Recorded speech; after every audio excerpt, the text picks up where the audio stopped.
नमस्कार दोस्तों, स्वागत है आपका JIB CIB प्रिपरेशन में। आज का जो चैप्टर लेने जा रहे हैं वो रिटेल बैंकिंग का यूनिट 2 है, मॉड्यूल ए का, retail banking role within the bank operations.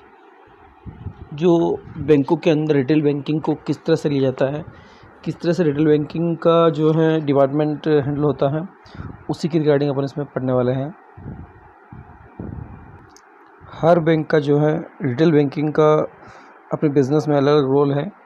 उसी के हिसाब से बैंक ने जो है 3 तरह के जो मेन अप्रोच हैं रिटेल बैंकिंग के लिए वो काम में लेते हैं। Bank follow different approaches of the digital banking service.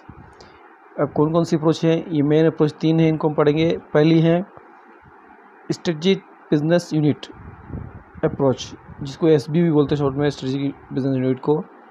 दूसरी है डिपार्टमेंटल अप्रोच और तीसरी है इंटीग्रेटेड अप्रोच।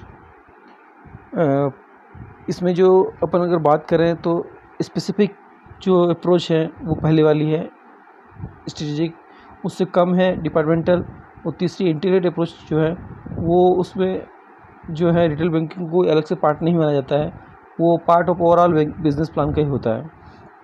और डिपार्टमेंटल अप्रोच में जो है जो रिटेल बैंकिंग है उसको एक अलग से डिपार्टमेंट माना जाता है। और ये जो अपने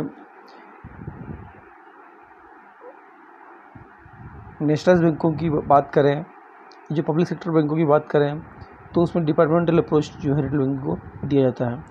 और स्ट्रेटेजिक बिजनेस यूनिट में जो है इसमें एक बिल्कुल ही अलग ही डिपार्टमेंट होता है रिटेल का। इसके लिए अपन जैसे बात करें फॉरेन बैंक हैं या फिर जो new generation private sector bank है, उनमें ये जो है स्ट्रेटेजिक बिजनेस यूनिट बनाया जाता है। ये आप अपने दैनिक बिहेवियर में भी देखते हैं, जैसे कि नेशनलाइज बैंकों में जो है, राष्ट्रीयकृत बैंकों में ये देखा होगा कि रिटेल का अलग से डिपार्टमेंट होता है, लेकिन जो प्राइवेट सेक्टर बैंक है उनमें डिपार्टमेंट तो होता ही है, लेकिन उनकी टीम ही पूरी अलग से होती है, उनके पास रिटेल के अलावा दूसरा कोई काम ही नहीं होता है। जबकि नेशनलाइज बैंकों में जो है या पब्लिक सेक्टर बैंकों में जो है ऐसा नहीं है, उनमें जो है डिपार्टमेंट रिटेल का अलग होता है, लेकिन रिटेल के डिपार्टमेंट वाले दूसरा काम भी देखते हैं, दूसरा काम भी करते हैं। तो ये चीज़ आप समझ चुके होंगे। और इसकी इंटीग्रेटेड अप्रोच जो तीसरी है, इसमें तो बिल्कुल ही उसको अलग से नहीं किया जाता है। अपन 1 बाय 1 तीनों ही जो अप्रोच को अपन लेंगे। पहले है स्ट्रेटेजिक बिजनेस यूनिट, SBU लेते हैं। SBU approach aims at dividing the business line of strategic business unit, यानी कि जो इस अप्रोच में रिटेल सेक्टर को बिल्कुल ही अलग एक डिपार्टमेंट जो है माना जाता है, जिसकी अलग से एक स्ट्रेटजी होती है और अलग बिजनेस यूनिट माना जाता है। It can be define profit centre which focus on product offering in market segment, यानी कि जो ये अप्रोच है इसमें रिटेल को एक अलग से प्रॉफिट सेंटर माना जाता है और उसके लिए अलग से एक मार्केट सेगमेंट जो है वो निर्धारित होता है। This approach used by new generation private sector bank in foreign bank. जो new sector private generation bank है, प्राइवेट बैंक है, उसमें ये जो है SBU अप्रोच यूज़ की जाती है। ठीक उसी प्रकार फॉरेन बैंक में भी ये इसी प्रकार यूज़ होती है। Then the demarcation SBU is more and manage by objective MBO process where the business model is dealt as a modular strategy for achieving target profit, यानी कि जो SBU अप्रोच है उसमें टारगेट अप्रोच करने के लिए जो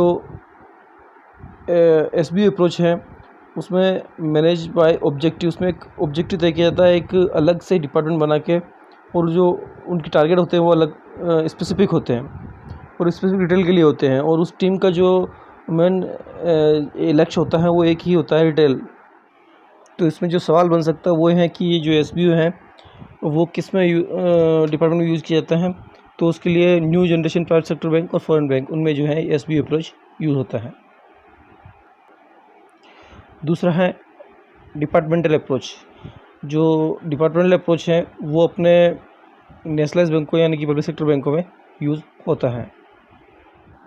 डिपार्टमेंटल अप्रोच की बात करें तो in departmental approach rather than dividing on strategic or business line, an organization can also be divided on the basis of function, various team perform. यानी कि इसमें अलग से, जैसा कि अपने ने पढ़ा था एसबीओ में, अलग से एक यूनिट नहीं बनाई जाती है, अलग से एक टीम नहीं बनाई जाती। इसमें जो है नॉर्मल जो फंक्शन है उसी में ही अलग डिपार्टमेंट होता है। जैसे प्लानिंग, मार्केटिंग, फाइनेंस है, ऐसे ही अलग रिटेल का जो डिपार्टमेंट बना दिया जाता है। The departmental approach is a specialised function approach within the organisation. उसकी स्पेशलिटी होती है, लेकिन जो व्यक्ति रिटेल का काम कर रहे हैं वो दूसरा काम भी देखते हैं ब्रांच में। ऐसा नहीं होता है कि रिटेल के लिए अलग से आदमी बिठा दिया जाता है, जबकि एसबीओ में ऐसा है कि रिटेल के लिए ही एक आदमी फिक्स होता है। ये बेसिक डिफरेंस जो है अपन रेगुलर प्रैक्टिस में देखते हैं, वो ये डिफरेंस है। In India public sector bank is generally have adopted the department approach as their retail banking business model. यानी कि जो डिपार्टमेंटल अप्रोच जो है ये पब्लिक सेक्टर बैंक अपने इंडिया में यूज़ करते हैं। तीसरी अप्रोच है the integrated approach. Integrated approach जो है वो जो स्मॉल बिजनेस हैं वो लोग यूज़ करते हैं, या फिर जो old generation private sector bank है वो इस अप्रोच को यूज़ करते हैं। It contain all socio economic aspect and adopt the cohesive approach to the tackle problem of the business. इसके अंदर रिटेल को अलग से कोई डिपार्टमेंट नहीं माना जाता है, इसको रिटेल ओवरऑल बिजनेस का ही पार्ट इसमें जो है उसको माना जाता है। वो इसमें कंबाइन सोशियो इकोनॉमिकल एस्पेक्ट और adopts cohesive approach to tackle a problem of the business और assume that the having a unified business वो रिड्यूस रिस्क। यानी कि सब यूनिफाइड अगर बिजनेस रहेगा तो उसमें रिस्क कम रहेगा और प्रॉफिटेबिलिटी इंक्रीज होगी। इस हिसाब से जो है रिटेल को अलग से नहीं माना जाता, मतलब पूरे बिजनेस का एक पार्ट ही माना जाता है।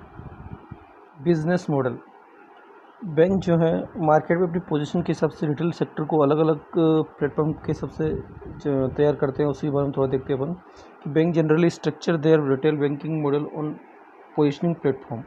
जो बैंक की पोजीशन है उसके हिसाब से वो रिटेल बैंकिंग को का जो प्लेटफॉर्म तय करते हैं। In case of old generation private sector bank positioning platform is very clear. It is based on the overall business plan and in line which their size and scale। यानी कि जो old sector जो generation private bank है वो overall business का ही part मानते हैं, और the new generation private sector bank have clear vision about their positioning platform to be the top slot across all class of bank. इनकी जो new generation private sector bank हैं वो सभी तरह के बैंकों में टॉप पोजीशन पर रहने जाते हैं, तो वो लोग एसबीयू जो अप्रोच है वो यूज़ करते हैं, उसके लिए अलग से डिपार्टमेंट रखा जाता है। और फॉरेन बैंक जो जनरली हैं उनके पोजीशनिंग से ज़्यादा मतलब नहीं होता है, वो लोग प्योर प्रॉफिट के लिए या बिजनेस ऑब्जेक्टिव के लिए करते हैं, और वो भी एसबीयू जो है अप्रोच यूज़ करते हैं। इसी के साथ ये चैप्टर ख़त्म हुआ।